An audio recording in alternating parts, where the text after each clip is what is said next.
Ancient Egypt was a land of great wonders. It was located in the northeast corner of Africa. A very long river flowed through this land. This river was called the Nile. The Nile was extremely important to the ancient Egyptians. It was like a precious gift, essential for their survival.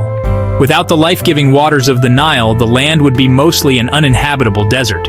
The river brought precious moisture and fertility to the otherwise dry and barren land. People depended entirely on the river to live, to grow food, and to build their homes and communities.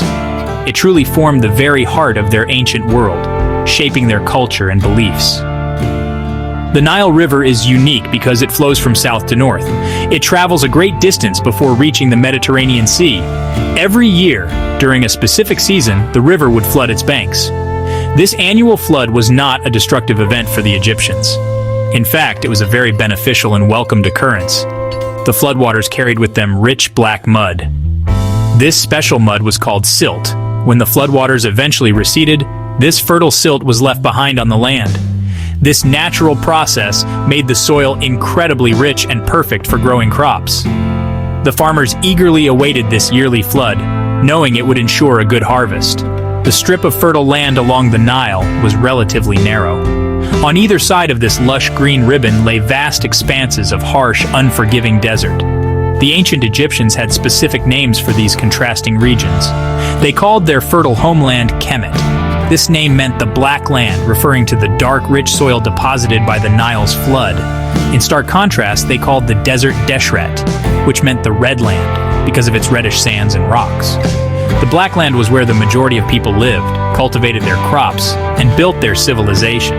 The Red Land, while inhospitable, offered a natural barrier, protecting them from potential invaders and outside threats. This fundamental duality profoundly shaped their daily lives and their worldview. The Nile River also served as a magnificent natural highway for the ancient Egyptians. They became skilled boat builders and sailors. They used various types of boats to travel up and down the river with relative ease. This facilitated the trade of goods between different parts of the sprawling Egyptian kingdom. It also allowed for the efficient movement of soldiers when needed for defense or campaigns. Importantly, heavy building materials, like stone for pyramids and temples, could be transported on barges along the river. The Nile effectively connected the entire country, making communication and administration much easier. The Nile was undeniably the lifeline of ancient Egypt. Its predictable rhythm dictated the patterns of life for all its inhabitants. Many thousands of years ago, people began to settle near the life-sustaining Nile River.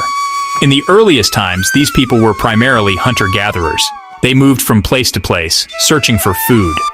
Then, a significant change occurred around 6000 BCE. They learned the secrets of farming.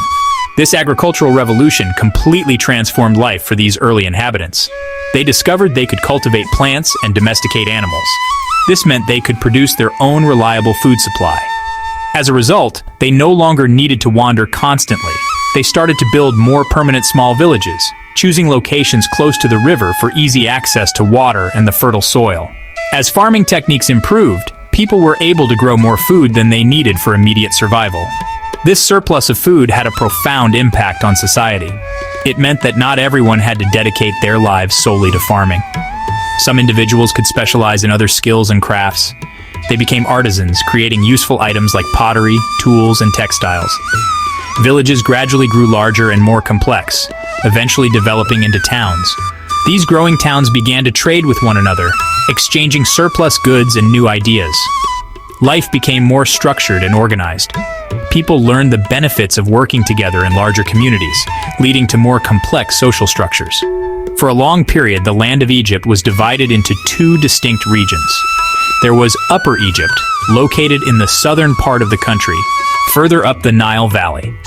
Then there was Lower Egypt, situated in the north, near the fertile Nile Delta, where the river spreads out before meeting the sea.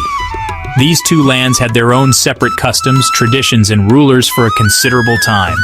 However, around the year 3100 BCE, a powerful and ambitious ruler managed to unite these two lands into a single kingdom. This pivotal ruler is often identified by historians as Menes or Narmer. He became the very first king or pharaoh of a unified Egypt. This unification marked the true beginning of the great ancient Egyptian civilization we know today.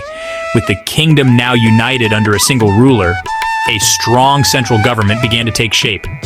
The king, who would later be known by the title Pharaoh, stood at the apex of this new political structure. He appointed officials and ministers to help him govern the vast country effectively. These officials were responsible for tasks such as collecting taxes from the people to fund state activities. They also organized and oversaw large-scale public works, including irrigation projects and the construction of monumental buildings. Furthermore, they helped create and enforce laws to maintain order and justice throughout the land. This early government system laid the essential foundation for a powerful and enduring state, enabling Egypt to grow strong and prosper for many centuries to come. The supreme rulers of ancient Egypt were known by the title of Pharaoh. The pharaoh was not merely a king in the ordinary sense. He was perceived by his people as a living god on earth. The Egyptians fervently believed that the pharaoh was the son of Ra, the mighty sun god, who was one of their most important deities. This divine status granted the pharaoh immense power and profound importance within Egyptian society. He served as the crucial intermediary, the vital link between the realm of the gods and the world of ordinary people. His primary duty was to uphold order, justice, and harmony in the land. This cosmic order was known as Ma'at, and maintaining it was the pharaoh's sacred responsibility. The pharaoh shouldered a vast array of responsibilities. He was the ultimate head of the government, making all final decisions regarding state policy. He was also the commander-in-chief of the Egyptian army, leading his forces in times of war and defending the nation's borders. Furthermore, the pharaoh held the position of chief priest of all the temples in Egypt. He was expected to perform critical religious ceremonies and rituals designed to please the gods.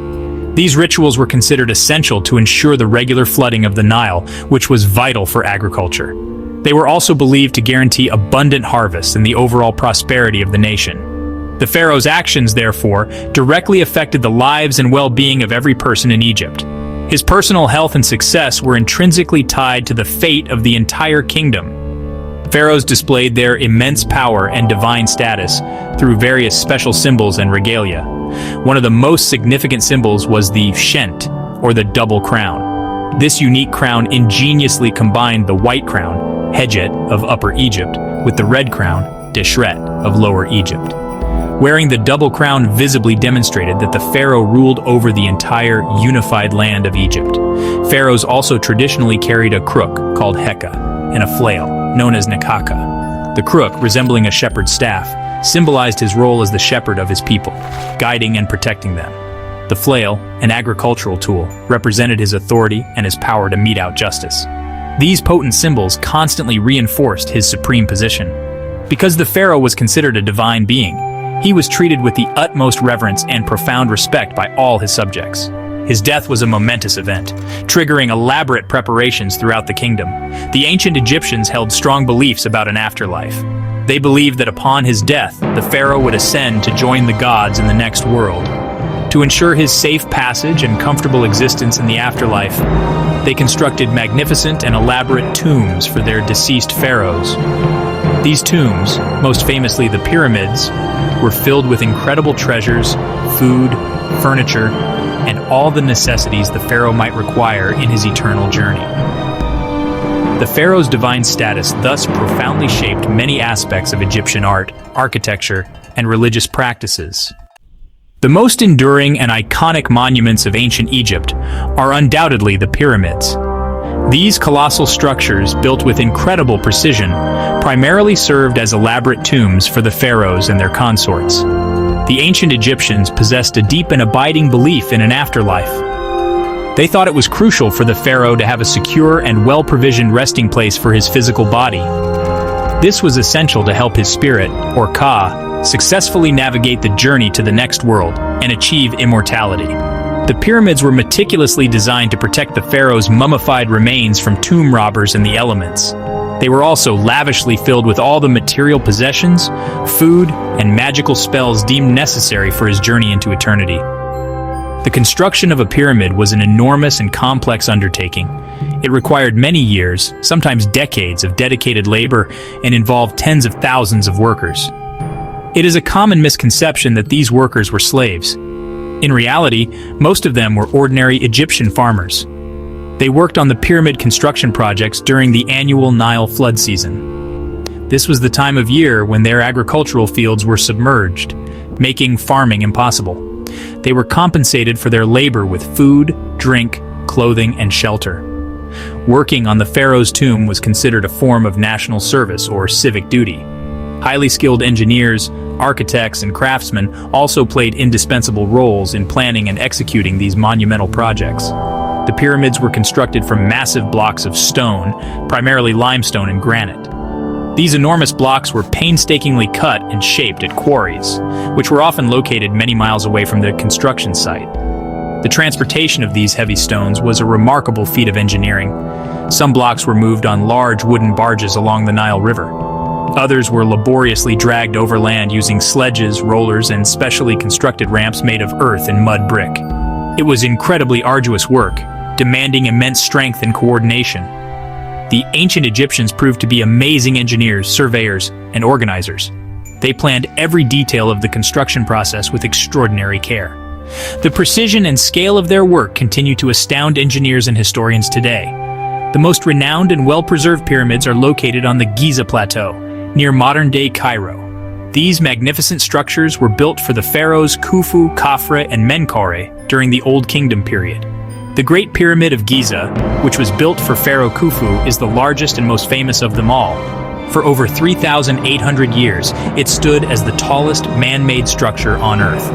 These pyramids were not just tombs, they were seen as powerful symbols. They were like colossal stairways reaching towards the heavens, facilitating the pharaoh's ascent to join the gods. They powerfully demonstrated the pharaoh's supreme authority, his divine connection, and the incredible organizational capabilities of the ancient Egyptian state. They remain potent symbols of ancient Egypt's ingenuity and ambition. The ancient Egyptians practiced a polytheistic religion, meaning they worshipped a vast pantheon of many different gods and goddesses. They believed that these numerous deities controlled various aspects of the natural world and human existence. For example, Ra was the powerful sun god, often considered the king of the gods, who sailed across the sky each day in his solar bark. Osiris was the god of the afterlife, death and resurrection, a central figure in funerary beliefs. Isis, his devoted wife, was a powerful goddess associated with magic, motherhood, healing, and protection. Anubis, with the head of a jackal, was the god of mummification and the guardian of cemeteries. These are just a few prominent examples from a complex and diverse divine assembly, each with specific roles and responsibilities, honored and placated by the people. To honor their gods and ensure their favor, the Egyptians constructed magnificent and sprawling temples. These temples were considered to be the literal homes of the gods on earth. They were not typically places for communal public worship in the way modern churches, synagogues, or mosques are. Access to the holiest, innermost sanctuaries was usually restricted to the pharaoh and the high-ranking priests. Deep within these sacred precincts stood cult statues of the gods, which were believed to house the divine essence. Priests performed daily rituals before these statues. They offered food, drink, incense, and clothing to them, symbolically sustaining the gods and maintaining cosmic order. This was crucial to keep the gods happy and ensure their continued protection over Egypt. Temples in ancient Egypt were far more than just religious centers. They evolved into highly important economic and administrative institutions. Many temples came to own vast tracts of fertile agricultural land, donated by pharaohs or wealthy individuals. They employed large numbers of people, including farmers to work their lands, artisans to create religious objects, and scribes to manage their extensive records. Temples often collected taxes in the form of grain and other produce. They also functioned as storage facilities for grain, which could be redistributed in times of need. Over centuries, some temple complexes, particularly those dedicated to major state gods like Amun-Ra at Karnak, became incredibly wealthy and politically powerful entities in their own right. Religious festivals were an extremely important and vibrant part of Egyptian spiritual life. These festivals were held at regular intervals throughout the year, often coinciding with agricultural cycles or astronomical events. During these special occasions, the cult statues of the gods were sometimes carried out of the temple sanctuaries in ceremonial processions. This allowed the common people, who were normally excluded from the temple interiors, to see the divine images and participate in the celebrations. These festivals were generally joyful and elaborate affairs. They involved music, singing, dancing, feasting, and public performances. They served to connect the populace with their gods, reinforce social cohesion, and reaffirm the pharaoh's crucial role as the chief intermediary between the divine and human realms. Religion was honestly deeply interwoven into the fabric of daily Egyptian existence. The vast majority of ancient Egyptians were farmers. They typically lived in small villages clustered along the fertile banks of the Nile River or its canals. Their lives were intrinsically linked to and dictated by the annual seasons of the Great River. They diligently planted their crops in the rich silt left behind after the annual floodwaters receded. They carefully tended their fields and then harvested their crops before the onset of the hot, dry season. The primary crops they cultivated were wheat and barley, which were essential for making bread and brewing beer staples of the Egyptian diet. They also grew a variety of vegetables, including onions, garlic, leeks, lettuce, and cucumbers. Flax was another important crop, cultivated to produce linen, which was used for clothing and other textiles. Life for a farmer was characterized by hard physical labor, but they persevered. Beyond the realm of farming, there were many other specialized jobs and professions in ancient Egyptian society. Artisans were highly skilled workers who produced a wide array of goods. They crafted beautiful pottery, intricate jewelry, essential tools, and fine furniture. Some were exceptionally talented sculptors or painters who adorned the walls of tombs and temples with vibrant scenes and hieroglyphs.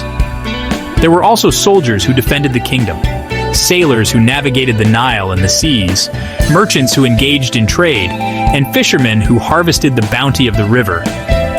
Scribes held a particularly important position because they possessed the rare and valuable skills of reading and writing. Priests, both male and female, served the numerous gods and goddesses in the temples. Each occupation played a vital role in the functioning and prosperity of the society. Family life was of paramount importance to the ancient Egyptians. People generally married relatively young and aspired to have children, who were seen as a blessing and a support in old age.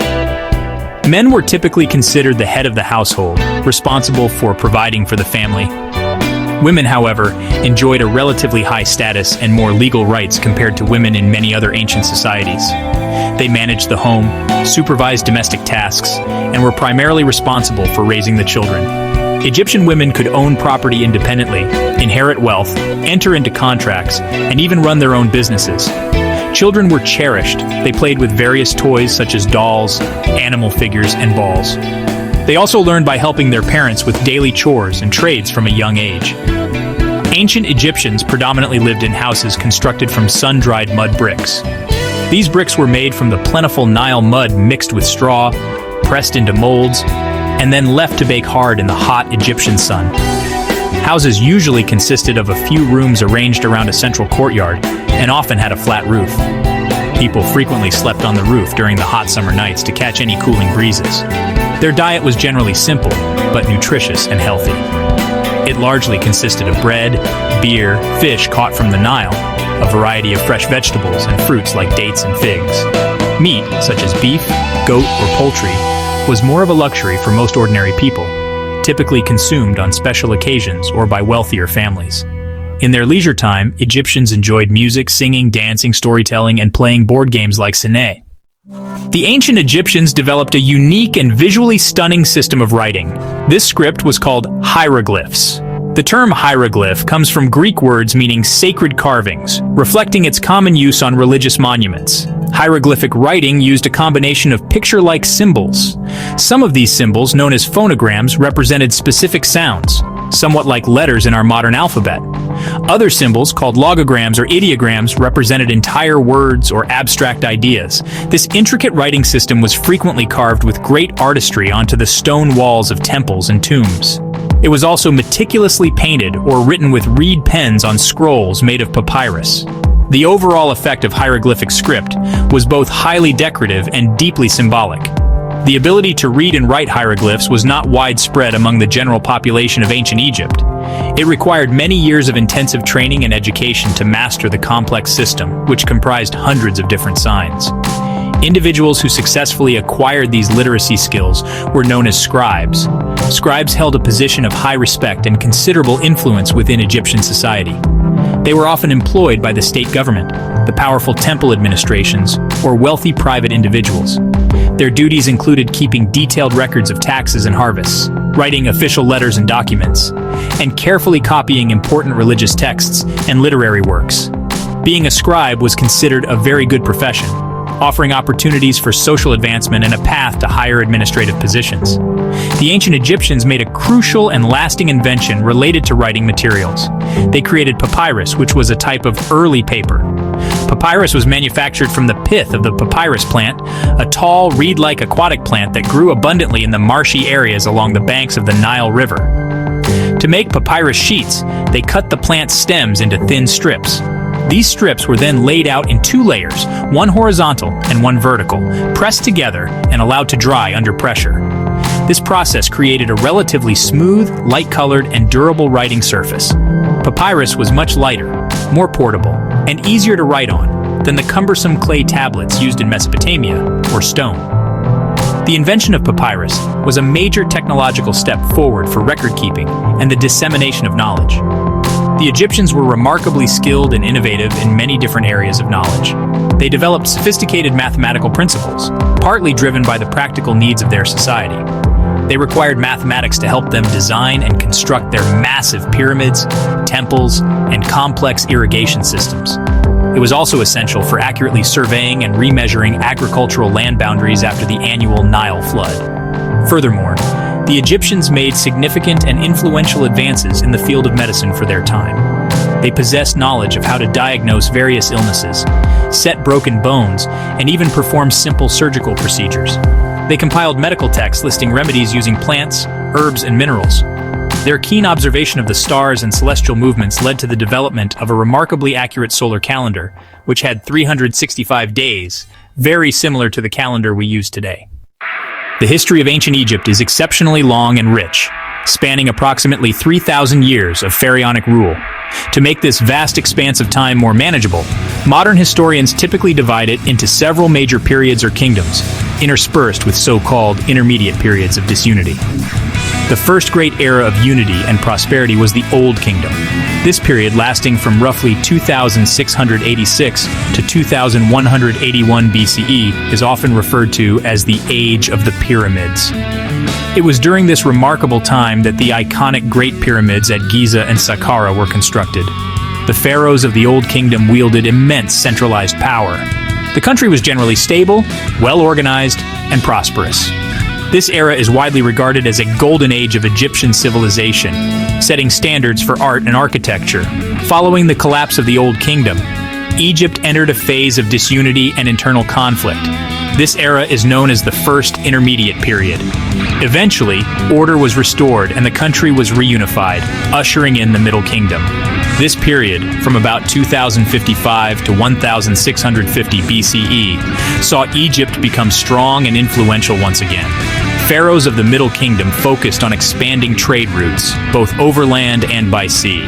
They also undertook significant building projects, including constructing formidable fortresses along the borders to protect the country from foreign incursions, particularly from Nubia to the south. Arts, literature, and crafts flourished during this time, often characterized by a greater realism and introspection than in the Old Kingdom. It was a period of cultural revival and a renewed sense of national identity, with pharaohs often portrayed as shepherds of their people. The New Kingdom is perhaps the most famous and internationally recognized period of ancient Egyptian history. Lasting from approximately 1550 to 1070 BCE, this era saw Egypt transform into a vast and powerful empire. Ambitious and formidable pharaohs such as Hatshepsut, the female king, Akhenaten, the religious revolutionary, Tutankhamun, the boy king whose tomb was found intact, and Ramesses II, a prolific builder and military leader, reigned during this time. They commissioned the construction of magnificent temples, including the vast complexes of Karnak and Luxor, and impressive mortuary temples like Abu Simbel. Egyptian armies expanded the nation's borders through successful military conquests in Nubia, Syria, and Palestine. This was a time of unprecedented wealth, imperial power, and monumental construction. Many of the famous royal tombs in the Valley of the Kings date from this glorious epoch. Like all great civilizations throughout history, ancient Egypt eventually experienced periods of decline and transformation. After the zenith of the New Kingdom, there were recurrent episodes of political weakness and internal instability. The country was sometimes divided between rival rulers or factions. It also faced increasing pressure and invasions from various foreign powers, who sought to control its wealth and strategic location. These invaders included the Libyans from the west, the Nubians from the south, the formidable Assyrians from Mesopotamia, and later the Persians from the east. Although Egypt managed to regain its strength and independence on several occasions, its overall power and influence in the ancient world gradually diminished over many centuries. The geopolitical landscape around Egypt was constantly changing, and new aggressive empires were rising to prominence, challenging Egypt's long-held dominance. The decline of ancient Egyptian civilization as an independent power was a protracted and gradual process, not a sudden collapse. Several interconnected factors contributed to this long twilight. Internal problems, such as sequences of weak or ineffective rulers and intense power struggles among noble families or priestly factions, significantly weakened the central authority of the state. Persistent economic difficulties also played a crucial part.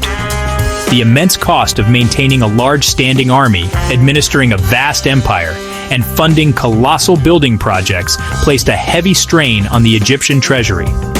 Furthermore, the relentless pressure from stronger, more aggressive neighboring kingdoms and empires increased steadily over time. Egypt gradually lost control over some of its foreign territories and valuable trade routes. Its influence in the wider ancient world began to shrink, making it increasingly vulnerable to external threats. A significant turning point in Egypt's long history occurred in 525 BCE, when the Achaemenid Persian Empire, under Cambyses II, conquered Egypt. This event marked the end of native Egyptian rule for a considerable period. Although Egyptian culture, religion, and administrative systems continued to function, foreign rulers were now effectively in charge of the country. Almost 2 centuries later, in 332 BCE, Alexander the Great of Macedon conquered Egypt, liberating it from Persian rule. After Alexander's untimely death, his vast empire was divided among his leading generals. One of these generals, Ptolemy I Soter, seized control of Egypt and established himself as its new ruler. His descendants, known as the Ptolemaic dynasty, ruled Egypt for nearly 300 years.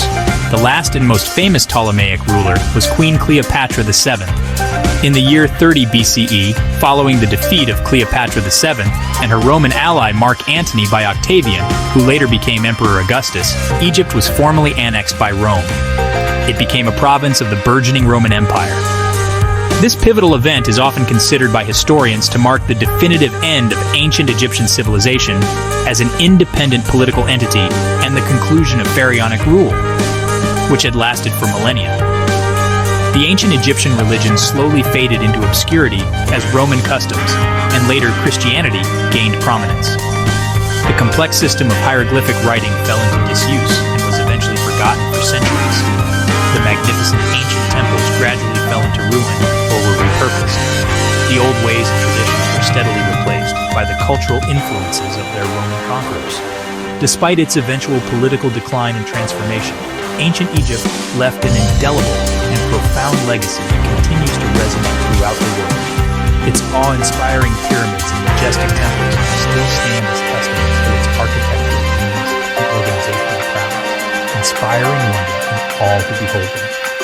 Its sophisticated art, intricate jewelry, and detailed tomb paintings provide invaluable insights into the daily lives, beliefs, and aspirations of its people. We have greatly benefited from their preliminary advancements in fields such as mathematics, medicine, and astronomy. The concept of divine kingship, so central to Egyptian ideology, influenced political thought in other cultures. Their rich mythology, captivating stories, and religious concepts continue to fascinate scholars and the public alike. Ancient Egypt's contributions to the grand tapestry of human civilization are truly immense and undeniable. It was indeed an epic story whose echoes still reverberate powerfully today.